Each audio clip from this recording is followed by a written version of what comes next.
नमस्कार दोस्तों। 2024 लोकसभा चुनाव में एनडीए गठबंधन ने जीत हासिल कर ली है। इस जीत के बावजूद भाजपा अकेले बहुमत लाने में कामयाब नहीं रही। पार्टी को सबसे ज्यादा नुकसान उसका गढ़ कहे जाने वाले हिंदी बेल्ट में ही हुआ। भाजपा को यूपी में सबसे ज्यादा 29 सीटों का नुकसान हुआ, जो 2019 में उसे 62 सीटें मिली थी, जबकि इस बार पार्टी सिर्फ और सिर्फ 33 सीट पर ही सिमट गई। दूसरा सबसे बड़ा राज्य राजस्थान है, जहां उसे 10 सीटों का नुकसान हुआ। 2019 की 24 के मुकाबले इस बार उसे 14 सीटों पर ही जीत मिल सकी। बिहार में भाजपा 2019 के मुकाबले 5 सीटों पर नुकसान में रही। यहां उसकी सीटें 17 से घटकर 12 रह गईं। इसी तरह झारखंड में पिछली बार की 12 के मुकाबले उसकी सीट इस बार 8 ही मिली, यानी कुल 4 सीटों का नुकसान हुआ। वहीं हरियाणा में पार्टी 10 से घटकर 5 सीटों पर सिमट गई। हिंदी बेल्ट से इधर महाराष्ट्र में भी भाजपा को जबरदस्त झटका लगा। 2019 की 23 के मुकाबले इस बार 9 सीटें ही मिल पाई, यानी यहां भाजपा को पूरी 14 सीटों का नुकसान उठाना पड़ा। कुल मिलाकर भाजपा को इस बार 20% सीटों का नुकसान है।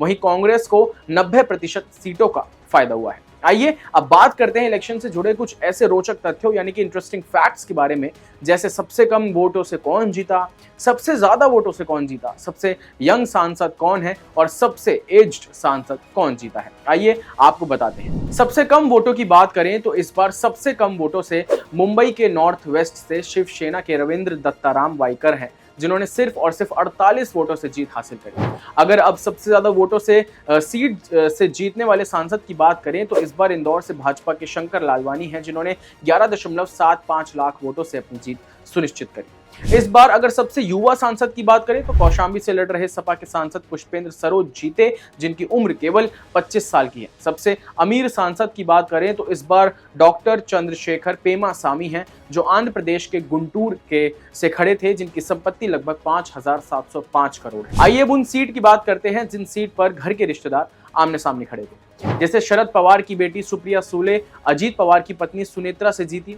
वाईएस अविनाश रेड्डी कडप्पा सीट पर वाईएस शर्मिला, जो कांग्रेस सीट से खड़ी थी, वो जीती। हरियाणा के हिसार में रणजीत चौटाला, जो भाजपा के थे, और वो सोनैना चौटाला, जो इनेलो से आमने सामने थे, लेकिन ये दोनों ही उम्मीदवार हार गए। सीता सोरेन झारखंड की दुमका सीट पर चाचा नलिन सोरेन से हारी।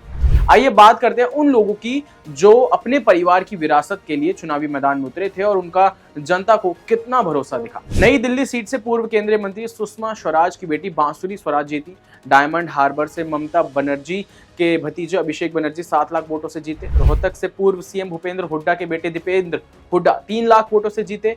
शिमोगा से पूर्व सीएम येदुरप्पा के बेटे BI राघवेंद्र 2 लाख वोटों से जीते। शिवगंगा सीट से पूर्व केंद्रीय मंत्री पी चिदम्बरम के बेटे 2 लाख वोटों से जीते।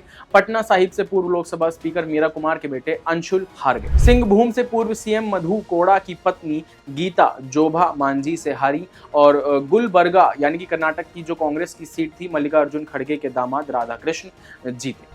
आपको बता दें, इस बार यानी 2024 के लोकसभा चुनाव के रिजल्ट में कुल 75 महिलाएं संसद पहुंची हैं। अगर 2019 की बात करें तो यह आंकड़ा 78 था, 2014 में आंकड़ा 61 था और 2009 में आंकड़ा सबसे कम यानी कि 59 था। इस बार के चुनाव के बाद कुल 23 मुस्लिम सांसद संसद पहुंचे, जो 2014 के चुनाव के नतीजों के बाद ये आंकड़ों से मेल खाता है। वही अगर डेटा की बात करें तो साल दर साल ये डेटा कुछ इस तरह है, जो आपकी स्क्रीन पर आप देख सकते हैं। ये आंकड़ा 2019 में 26 था, 2009 में 30, 2004 में 36 और इसी तरह आप 1952 तक का डेटा देख सकते हैं। फर्स्ट टाइम वोटर्स की बात करें तो इस बार के आम चुनाव में 1.8 करोड़ मतदाता थे और यही डेटा 2019 में 1.5 करोड़ था और 2014 में ये डेटा 2.3 करोड़ था। इस बार नोटा का भी रिकॉर्ड टूटा, जहां इंदौर से सीट पर 2.18 लाख लोगों ने नोटा पर वोट किया। तो ये थे इलेक्शन से जुड़े कुछ इंटरेस्टिंग फैक्ट्स, जिसमें आपने जाना कि कौन सबसे ज्यादा वोटों से जीता, कौन सबसे कम वोटों से जीता, कौन सबसे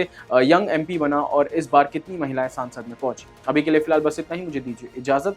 चुनाव से जुड़ी सभी बड़ी खबरों के लिए देखते रहिए क्लिक इंडिया। धन्यवाद।